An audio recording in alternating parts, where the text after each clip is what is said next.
everybody, welcome back to the Becoming TV series, where we explore the deep truths and the principles that will enable you become everything you were created to be, to do, and to have. This is your host, William Awana. So, talking about principles, why principles in the first place? Now, to backtrack a bit, I typically like to talk in series or to teach in series because I think it's important for us to grasp holistically a particular concept before we move on to the next, right? Now, what is the principle of becoming? Because this series is entitled the Becoming TV series, right? So what is the principle of becoming? I'm sure you've heard that word before, and you must have probably heard or read Michelle Obama's book, becoming this and becoming that. Everybody wants to become these days, right? It's such a buzzword. But for every concept in life, there is always an underlying principle. So if you're going to achieve something, you first of all must understand the principle that underlies it, right? So what is the principle of becoming? The principle of becoming is actually the principle of self-manifestation, right? And it simply says that if you're going to become something, whatever it is you desire to become, is tied into the ability to manifest yourself, to manifest who you truly are, right? But you can't do that if you don't understand what really manifestation is all about. Now, if you look at the entirety of the human population, right, because becoming applies to virtually everybody. If you look at the entirety of the human population, you discover that there's some things that are actually prevalent, among all of us, and we're practically about 8 billion people on the face of the earth. Now, depending on where you are, right, we have different complexions of people. We have black, white, green, blue, right? We have people who have money. We have people who don't think that money is important. We have people who believe that family is important, and others who don't believe that family is important. So you have different shades of belief or belief systems among different people. But critically, if you look at the generality of the human race, there are some certain things that are prevalent. There are some certain things that all human beings are looking towards having. There are some certain things that speak to us and that speak to all of us, irrespective of who we are, where we are on this earth, and what we want to do or not do.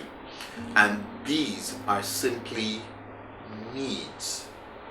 Needs. Needs. Needs. Right? Now notice I said needs and not wants, because needs are different from wants. And if I was to give you a typical example, for instance, let's say I was hungry, right? And someone asked me what I wanted to eat, and I go on about having a 4 or 5 course meal. I want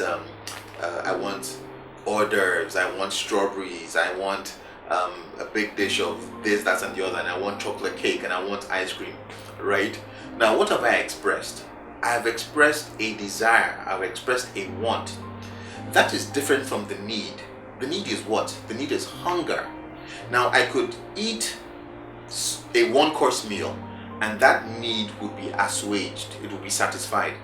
But because I want something, and that something is expressed in 4 or 5 courses, I've gone ahead to express it. But the want is not the need. The need is hunger. It is hunger. So the need is deeper, is more fundamental than a want. And I'm saying that out of all the 8 billion people on the face of the earth, what really ties us together is the fact that we have a set of needs, right? Which is really what I wanted to start this series about. Now, what are these needs? I've discovered in my research that you can basically boil down the needs of human beings to 8. And this is very important, not just for you to understand individually, but also in your relationship with other people. Because if you're friends with other people, if you're in a relationship with a significant other, whether it's a spouse or a girlfriend or boyfriend or whatever it is, if you don't understand that the other person has needs, and you don't cater to those needs, or you don't even acknowledge those needs, there's going to be a rift in your relationship. And this is really the cause of a lot of things that we see going on in relationships these days, because one party has needs which are not being addressed. And this is true not just of relationships like that, but basically of interactions in the human society, whether it's in the workplace, in the family, or wherever it is. So it's important for us to understand that everybody has needs. Now, what are these needs? Number one, purpose. Purpose. Number two, value. Number three, importance. Number four, significance. Number five, fulfillment. Number six, personal power. Number seven, meaning. And number eight, success.